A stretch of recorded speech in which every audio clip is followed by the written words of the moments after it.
All right, I'm up here on the roof getting prepped for our Lowe's order with our ceiling and underlayment and metal roofing panel, which will get here at the end of the week. And the one thing I'm doing right now is some sanding. So these rafters are all going to be exposed from the bottom. You'll be able to see them, so we're going to stain them, kind of a lightish color.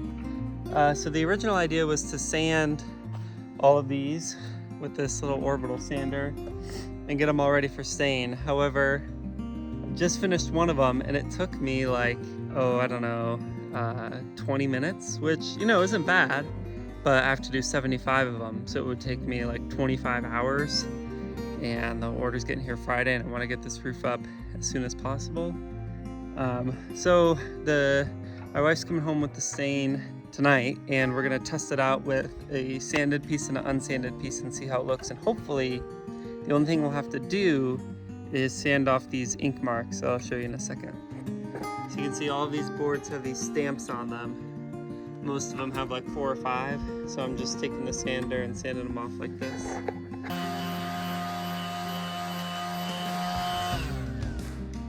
So you can see this is the one that I've sanded so far. You can see I didn't sand the top versus the side here.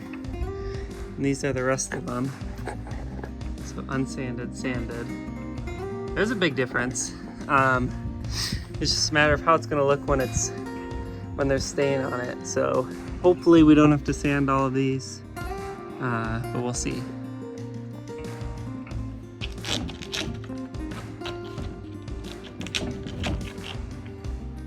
Thanks, bud. Gotta clean all this up. Quick update at the property. We got Olamea looking for some hot Cheetos. So my wife brought the stain to the property and it looked alright without sanding. It was a dark stain, so it hit it well. However, we then decided we wanted a lighter stain instead. And when we tried that, it was clear we need to sand all the rafters. It took about 20 hours, it's hard work, but glad we did it the right way now versus trying to fix it when the roof is already on. Some tips and tricks for sanding rafters. Use heavy grit. No one can see the marks up there and it goes way faster. Bring a board to rest your knees on and wear knee pads. And take it one rafter at a time. Don't look up and see how much you have left. It is demoralizing. So everybody, we have all of the rafters sanded. That took a long time, but they are all sanded. You can see they kind of got this yellowish tint. I don't hate it. I don't love it. You can see I also sanded the outside ones. I didn't sand them as well. You can see the difference. Those are nice and solid. These are a little bit more patchy, but that's because I didn't take as much time on these because we're painting them. So I just wanted to get a sand on them to get the paint to look nice and even and go on well. So we're gonna paint these the trim color, which is a darker blue, and then oil these. And you can see I already oiled a few of them over here. I'll go away from the sun to see better. These are not oiled, and then you can see the oiled ones here. Those two are that's where I stopped. So I'll update you on how it dries. You're supposed to oil it, wipe it off, sand, and then oil again. We gotta get a roof on here, so I don't know if that's happening. Maybe in a couple of years or once we have everything done. We just want them to be protected. We're using this Watco Danish oil. They're looking into a stain, but they all seemed a little bit too dark. And we were also looking at tung oil or teak oil, but Danish oil is really interesting because unlike the tung oil or teak oil or linseed oil, it's engineered to stain and seal. So it kind of acts like a polyurethane, except it's not that, oil plastic based varnish. It's more of a clean oil. You can also see in the background here, you might have seen, we have our ceiling pieces that are getting their second coat. Using this Valspar Duramax flat exterior. Technically these are not exterior, they're interior, but we really wanted it protected against any moisture that's up there towards the ceiling. We wanted it to be really durable and resistant because we don't want to have to go up there and repaint it every 5 years. For reference, we had 60 of these panels, and we've gone through 2 5-gallon buckets, and we still have about 10 boards left to do a second coat on. So that wound up being about 12 gallons that you would need to do 60 of these panels with a flat exterior during 2 coats. Kind of had a system up where we put about 10 of these down. We just have this roller with a brush attached to it, or with a roller attached to it, and we were just knocking them out. Unfortunately, we did have to come in with a paintbrush and get these grooves, which was really annoying, but it was worth it. They look really good. Hopefully it'll be the only time we have to do that. You can also see we got our roofing panels delivered. Really excited. They're white, 3 feet by 20 feet. And then we have a couple that are 3 feet by 8 feet that'll go at the end, because our total roof length is just over 45 feet, 10 inches. So these will go up after, so we'll put the ceiling panels on, then we'll put this synthetic underlayment on.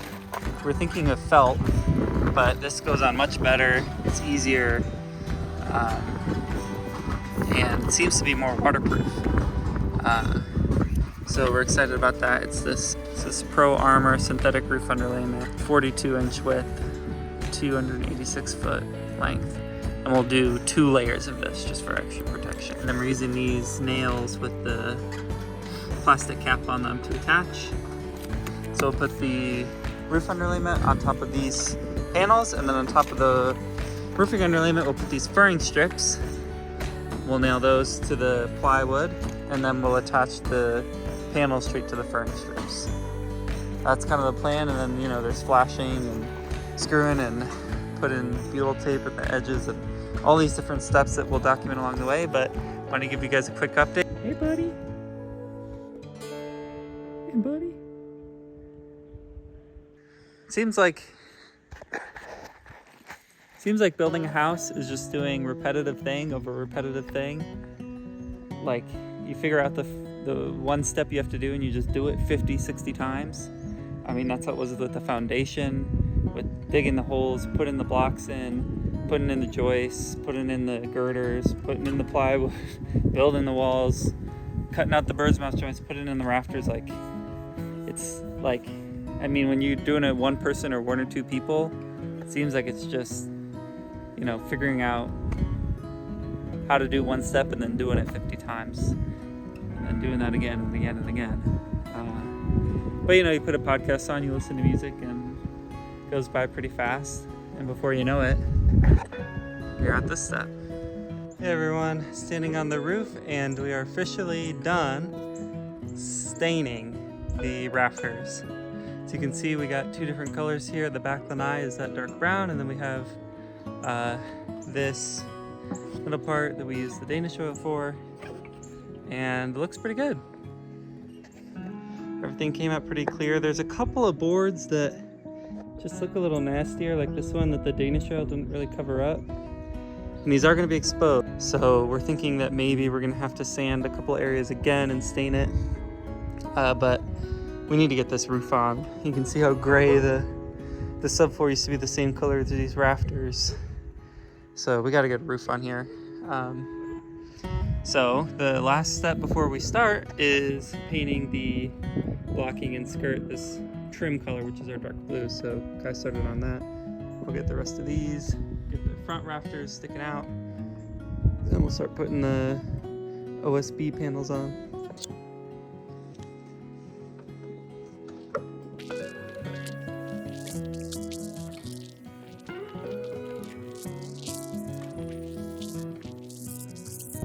Alright, doing some painting of these front rafters, but just wanted to show you guys the view from up here. It's insane, sun setting, it's so pretty.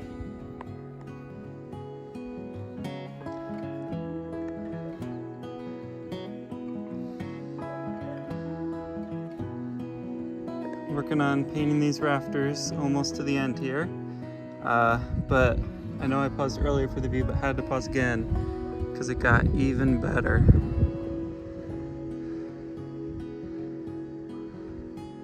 It's all ocean.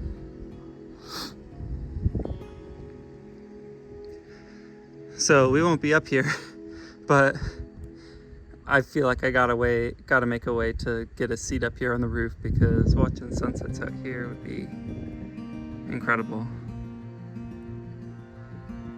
Okay, at the property and in the final stages of getting ready to put the roof on, and we are staining our back rafters. So you can see we've put Danish oil on these rafters inside the house, almost done with them, and we're staining these back lanai rafters a darker color. Goes on pretty easy. We're just using a staining pad. When we go down the rafter, it takes about 5-10 minutes per, and we will eventually put some Danish oil on these too to protect them from the elements. But it's clear, so we can do that after we put the roof on. But it'd be hard to put this stain on after the roof because we have these white panels and it'd get all messed up. So we're doing that. And then we're also finally doing our first painting of the actual house. And we're using that blue trim color to paint the outside of this last rafter. And it'll go all the way up on the outside. That's our trim color.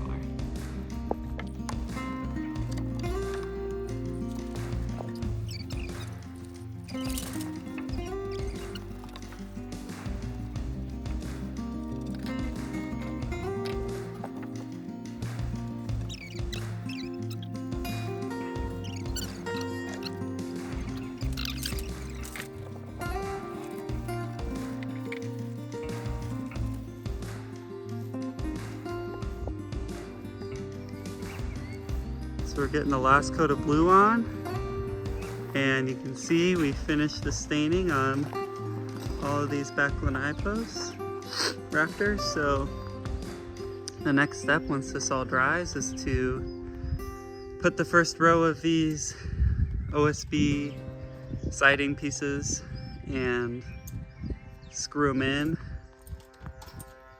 get that first row going, and then we'll finish up staining the inside and be getting the roof on.